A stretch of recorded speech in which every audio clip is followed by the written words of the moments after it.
Number 212. In a basketball game in Los Angeles, the Lakers beat the Golden State by 3 points. If the total score of the two teams is 199, how many points did the Golden State score? Okay, so pause the video and try to answer.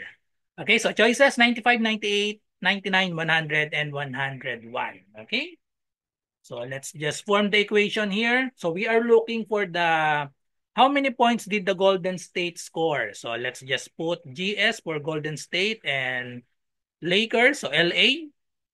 So how many points did the Golden State score? So just let X be the number of points Golden State score. And according to the problem, in a basketball game in Los Angeles, the Lakers beat the Golden State by 3 points. So beat the Golden State by 3 points. So therefore, the total points for Lakers is X plus 3 because they beat the Golden State by 3 points. Okay? And then the total is, if the total score of the two teams is 199, how many points did the Golden State score? So the equation for this, we add the score for Golden State and Lakers. So we have X plus 3, that is equal to 199. Then just solve for X because X is the score for Golden State. Okay, so we can combine this X plus X, that is equal to 2X plus 3 equals 199. Then subtract 3 to both sides. Subtract it to both sides. So cancel this. So we have 2x is equal to 9 minus 3. We have 6. So just bring down the 19. And then last step, divide both sides by 2. Okay. So therefore, the value of x is, so 196 divided by 2. So we have 9 times 2. We have 18. Subtract. We have 1. Bring down 6. 6 divided by 2. That is equal to 16 divided by 2. That is equal to 8. 8 times 2 is 16. So therefore, the value of x is 98.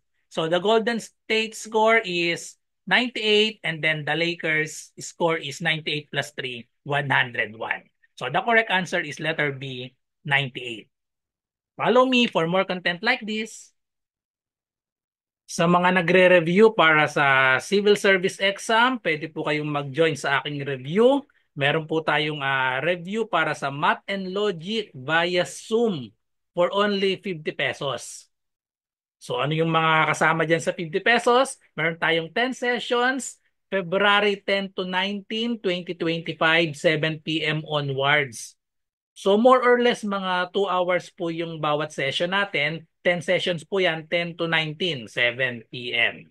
Okay, so meron tayong GC at exclusive FB group. Meron tayong Google Forms practice test. Sessions are recorded para kapag hindi kayo naka-attend, mapapanood nyo pa. I-upload ko po yan sa exclusive FB group natin. Okay, so ang session natin, Math and Logic lang, pero but we'll share a reviewer on other subjects. So yung mga reviewer natin sa ibang subjects, i-upload ko po yan sa ating FB group. Yan po yung mga nasa Google Forms na practice test. So ito po yung mga example. Ito po yung mga example na Google Forms natin sa ibang subjects. So verbal ability, medyo marami na. May 13 na ako dyan. Numerical reasoning, Gen Info, Filipino, and then madadagdagan pa po yan. Okay, so bago mag-February 10 ay marami pa pong madadagdag dito ng mga Google Forms. At meron din akong mga reviewer yung kumpleto. So meron akong at least 2 sets mag-a-upload ako dito ng Google Form na kumpleto, 100 plus items yon yung kumpleto. Okay, so ano pang inaantay nyo?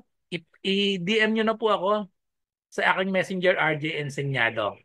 Okay, so para malinaw po ha, ang 50 pesos po ay para sa 10 sessions na. So i-divide nyo sa 10, lumalabas 5 pesos lang per session. Okay, so PM nyo lang po ako para maka-join kayo.